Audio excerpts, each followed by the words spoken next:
What is going on, beautiful people? We are back, and today we are talking about a very important topic of communication. This is going to be just a raw conversation, you, me, Andrew, about what it means to be a strong, charismatic communicator, what it means to have the discussions that you want to have with confidence. What does it mean to be able to walk in a room and have this ability to gain the presence that you want without trying too hard? And what does it mean to create amazing relationships, amazing synergetic relationships in your life? So me and Andrew have a list of notes in our minds because we talk about this topic a lot. But we kind of just want it to be a challenge for you to go out there and communicate with people in the style that we're about to show you and how easy it can possibly be. Absolutely. Happy Thursday. How you feeling today, man? Andrew says you have cinnamon in your top lip. That's communication right there. It's when Andrew sees something, he texts to me rather than saying to me right then and there, I will be right back. So communication. If you're on today and you're thinking about how to become a better communicator, I want you to be thinking about what questions can you ask. To ask the right questions is to transform the frame of the conversation. Sometimes it's not the right answers we need. It's the right questions we need to ask. Welcome back, brother. Thank you. A little bit about acai bowl earlier. Said it was really good. Yeah. Anywho, Dale Carnegie was one of the greatest communicators, greatest communication teachers to ever live. And what he taught me was very, very basic ideas that changed my life. Really, all we need is the basics, because you need to be able to walk into a room, talk to somebody with confidence without thinking too much of your face, your body, your movements, because otherwise the insecurity starts to show up. And of course, it is an identity thing where we can fix and heal rather, the insecurities that we do have that oftentimes show up in our body, show up in our speech, and that allows communication to be a lot easier. But sometimes we can fix certain things. I want to stop saying fix. We can change certain things, shift certain things, improve certain things that make communication so much easier.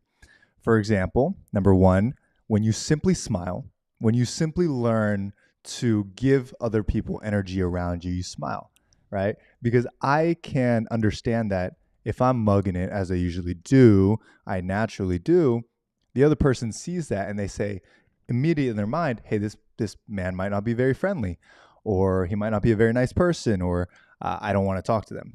Versus when you show up and you're smiling and you just say, hi, how are you? Right? You're already in a state, you give that person a state of, wow, this person's very kind, very warm. Who is this person? Let me communicate. But you see, it's something so simple like that that can absolutely change your entire life that me and Andrew want to discuss in today's topic. Something that is powerful. I used to be insecure. I used to be nervous and would talk about things, but I would feel very low confidence about the words I know, right? Didn't feel like I had that big vocabulary. I didn't feel like I was educated on certain topics. And so rather than speaking up, I would just stand off by myself and not talk to people years ago.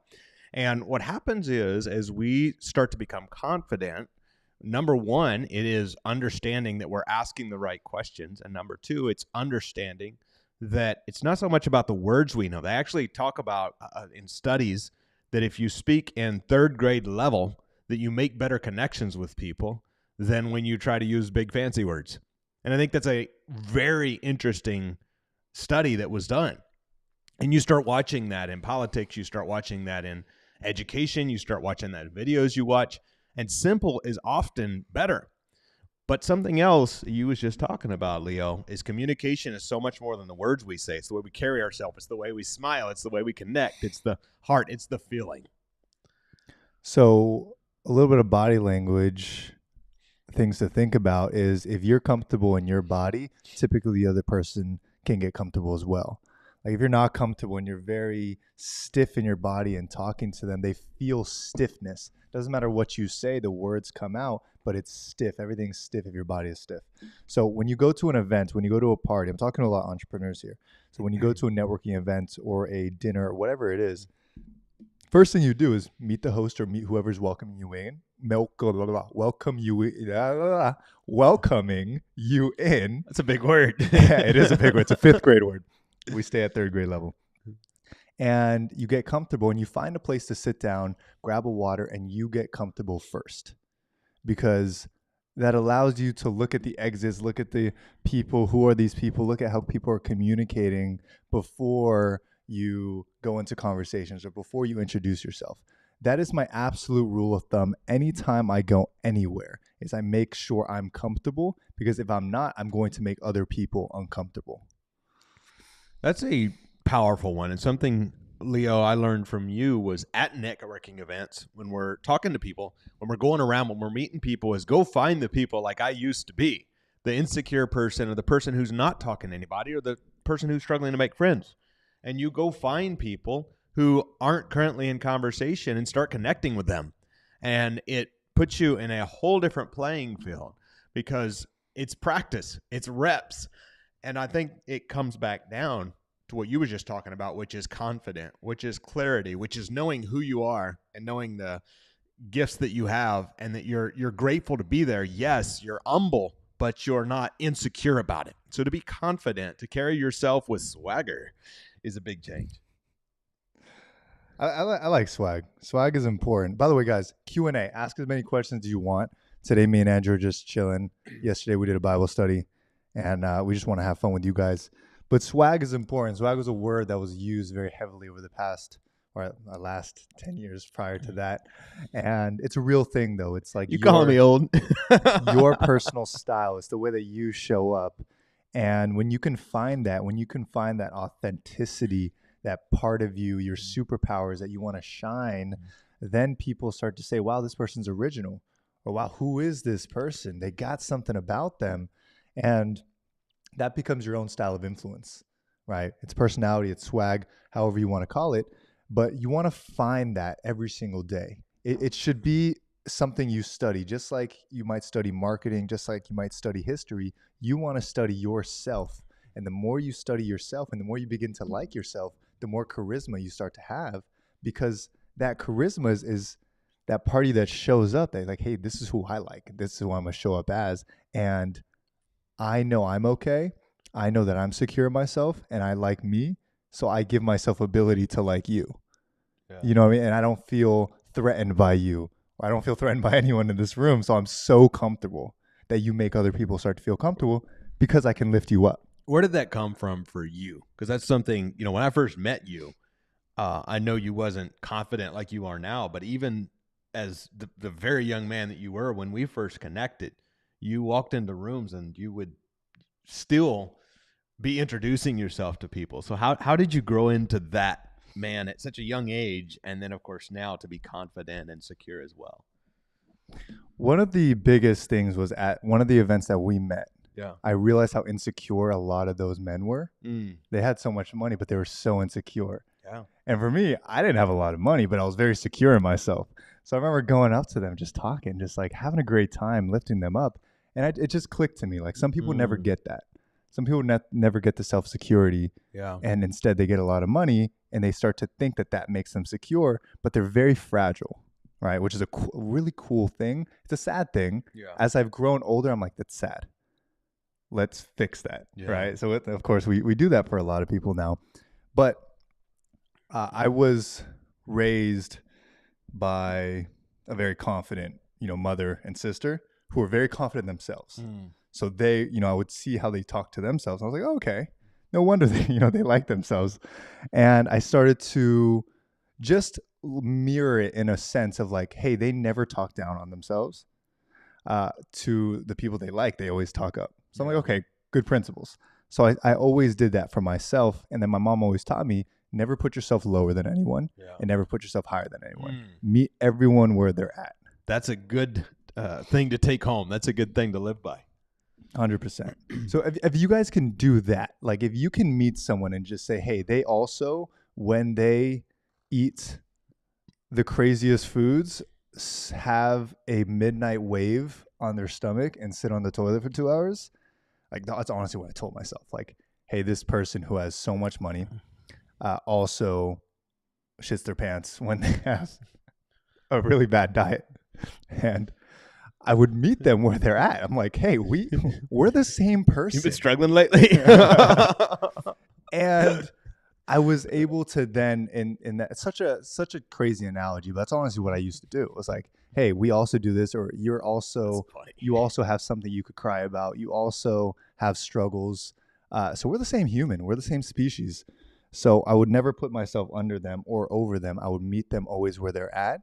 And that confidence and charisma is meeting you where you're at. I don't ask you about money. I don't ask you about your achievements, right? But I will lift you up for the person that you are. Yeah. So you can see them for parts of them that they don't even see yet because they built their ego or they built their identity off of their achievements. So if you skip the achievements and say like, wow, you're such a good listener. Yeah. And they're like, wow, thank you. You know, and then you meet them exactly where they're at. And it's a really cool experience. Something I think is powerful, and all of us are in sales in some way, and this is a game changer once I understood this. And I done it backwards. I learned how to talk to, in the real estate investing company, I learned how to talk to people and start having conversations with them and asking questions before I understood the confidence and security and how to actually ask great questions in general. And I think starting to do that, starting to build that frame, that muscle, and getting really good at asking questions is a game changer. The reason I say that is because the people you meet, the people you connect with, the deals you do in life and business, and the things you sell, and the clients you have, and the projects you work on, will all come from other people. Brotherhoods are born from other people. Partnerships are born from other people. Deals come from other people. Clients are other people.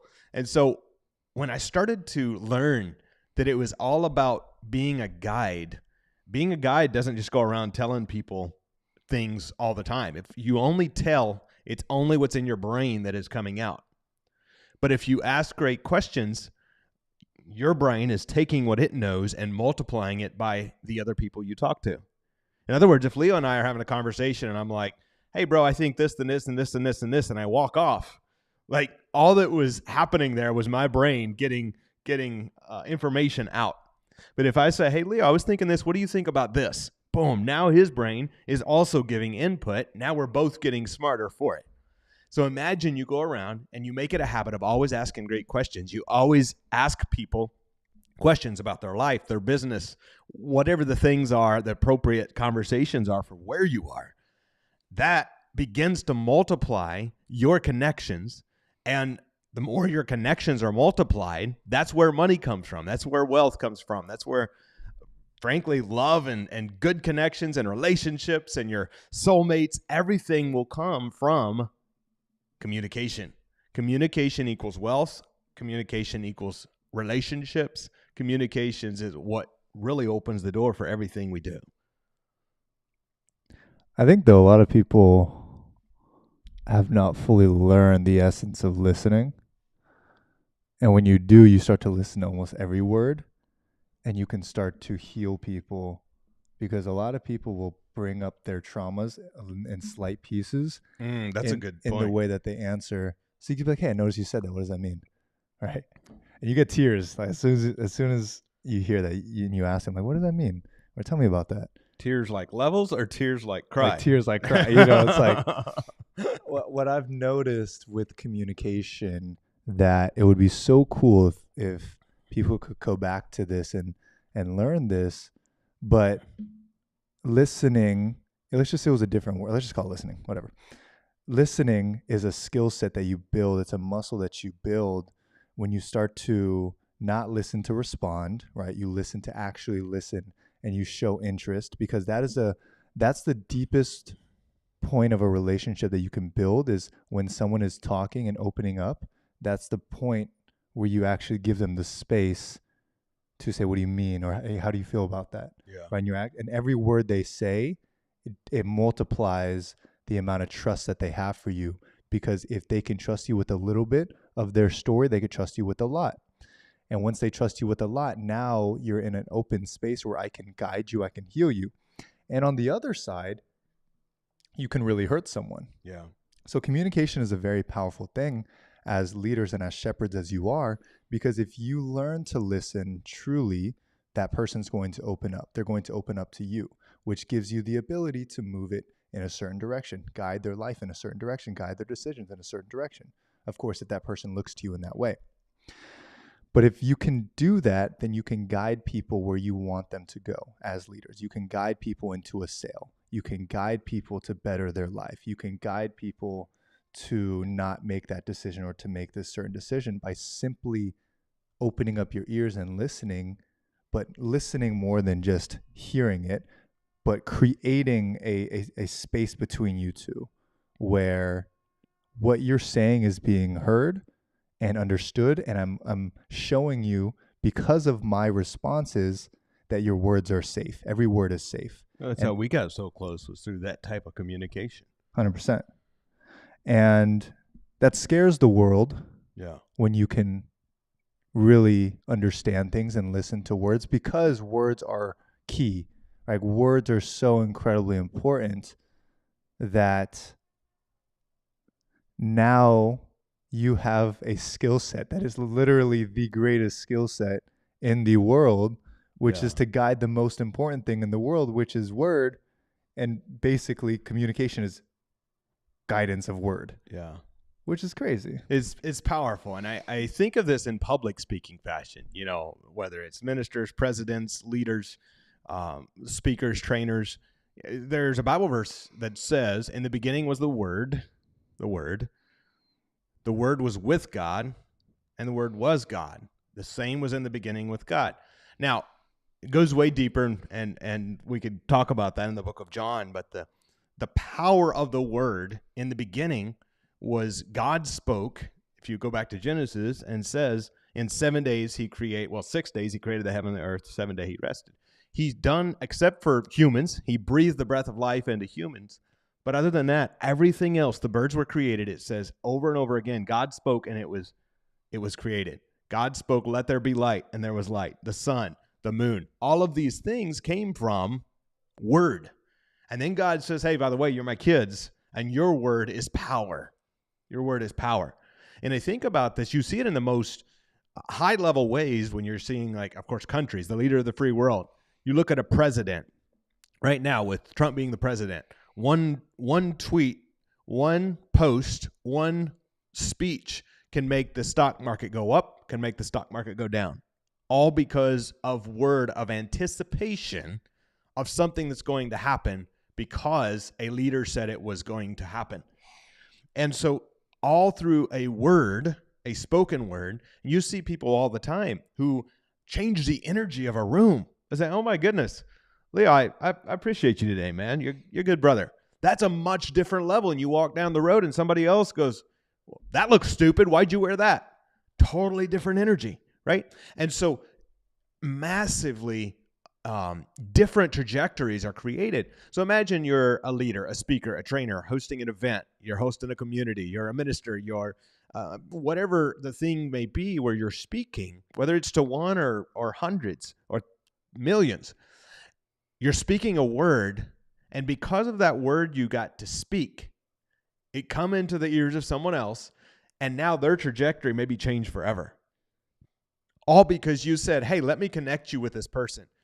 All because you said, hey, did you know that you could do X in your business? Did you know you could shift this and double your revenue? Did you know that all you have to do is X and you could travel for free?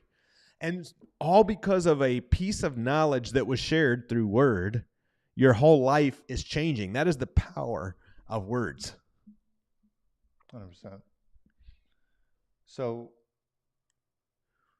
for everyone here, I want to give you guys things that you can do from what Andrew's saying and from what we're saying together to actually make a shift in how you view yourself and how you view others. I think listening is a big one.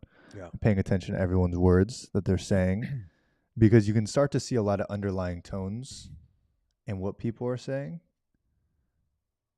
And a lot of great manipulators use little slight words to shift the agenda. Mm-hmm. And I like saying the bad side first, so then you can see the good side, right? Because there's so much good that you can do. You know, our job here is to literally speak words, and it's being able to say good words like, hey, you got this, you're in a great place. A lot of the things we say, you guys go and do, and your life improves. And that is a beautiful thing that you can look within yourself and say, how can I start doing that with the people around me? If you're around a bunch of negative people, can you start to get yourself in a position where you subliminally, that's a ninth grade word, bring in positive energy to everyone you speak to, right? You wake up, it's a great day. And you don't have to directly, hey, it's a good day, right? It's like, hey, it's a beautiful day. How Yeah. you feeling today? All right, they might say a bunch of negative things. You just go, oh, still a good day to me. And you start adding this type of good energy to everyone around you that's very unapologetic. I'll share my dad's technique with that. Go ahead. We'd always call people and say, it's a beautiful day, and wherever he was. And sometimes the response would be, well, I don't know where you are, but it's raining here, or some negative thing.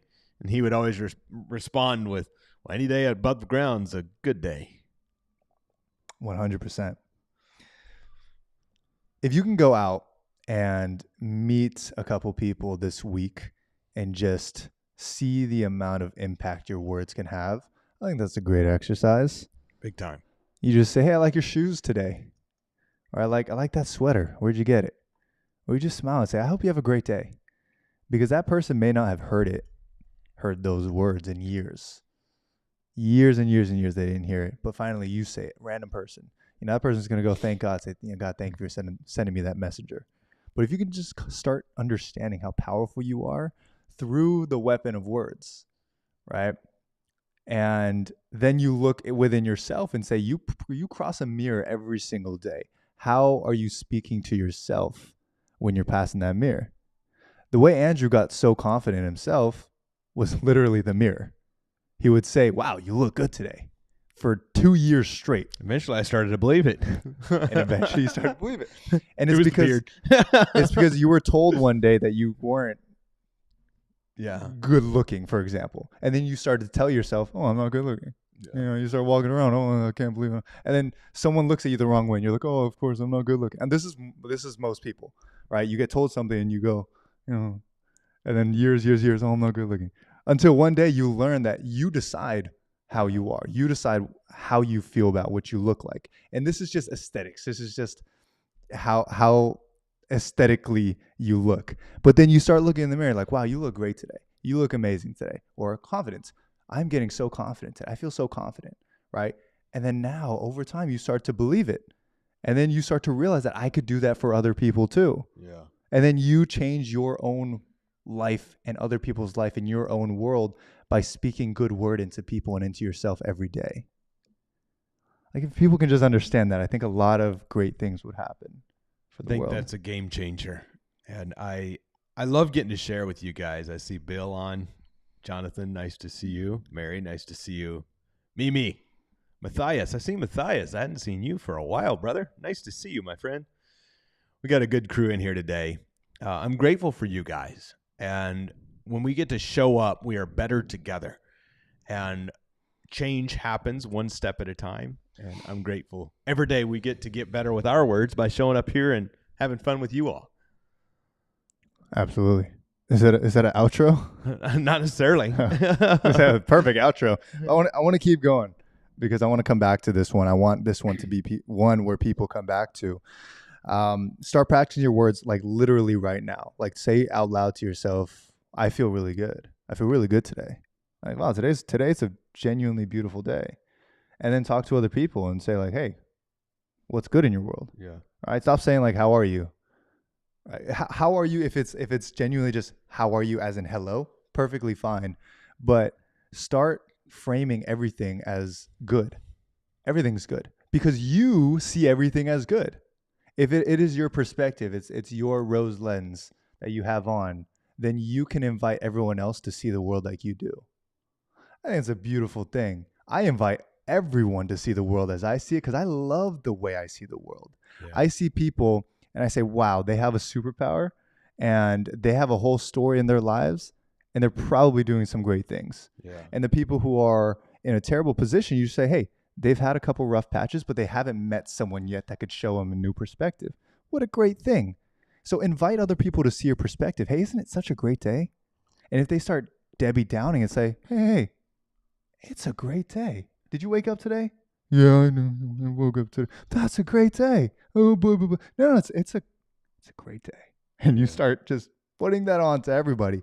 And guess what? You're going to lose a lot of friends, right? But those friends are going to, for the next 10 years, be in a negative place until someone, again, like you, shows up so unapologetically everywhere you go, where they start to look at you and say, wow, they see life in a different way. They're not so different than I am.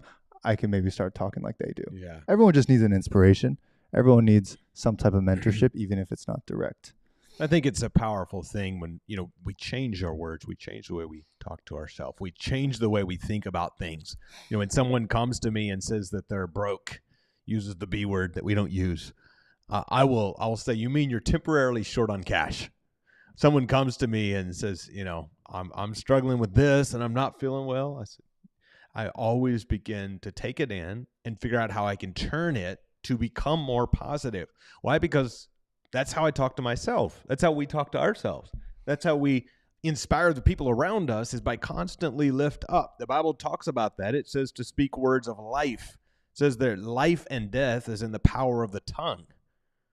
Oh my gosh, that's crazy. Imagine if you could see a physical picture every time you started speaking down and negative things of the death that is being put out on others. Imagine, on the other hand, if you could see a physical picture of the life that's being breathed into others every time you speak life. The Bible also talks about think on things that are good and pure and lovely and just and kind and of a good report. And it's tough to do that while you're binge watching Fox News or CNN. Mm-hmm. It's tough to do that. And don't get me wrong, I like keeping up on the news and what's going on in the world, Liberation Day and all the good things. But I'm telling you, to be able to get caught up in the cycles of drama that the news media gets paid billions of dollars to keep you in is not healthy. But we get to choose our own perspective and create our own world by the words we speak. Amen. So speak some life into yourself today. Speak some life into others, and make it a habit to start paying full attention to all the words that you're saying. And I guess imagine everything you said was in a document and you had to read it back to yourself. And then you read all the negative things that you said to yourself. I would actually do that. There's probably AIs nowadays that have you do that. But I used to, when I would get in a negative fit, like I used to have, I would press this audio recording, put it in the car, because I usually would do it in the car, and I would speak it out loud. And after about 40 seconds, I'd be like, why am I saying these things to myself? And I'd listen to it back, and it was just the nastiest thing ever. Since that day, I never spoke to myself like that again, because I would never speak to you like that. I would never speak to you like that. So why would I speak to myself like that? Yeah. You know? So now we can do an outro. I hope you guys have such a fantastic day, and that you take this lesson, take these communication principles with you, and you implement it today. Speak life into yourself. Like right now, life's good. Life's good. God is good. All the time. All the time. God is good. We're rocking and rolling. All right, guys. See you back tomorrow. Same time, same place. Have a great day. Happy Thursday, guys. Peace. Bye.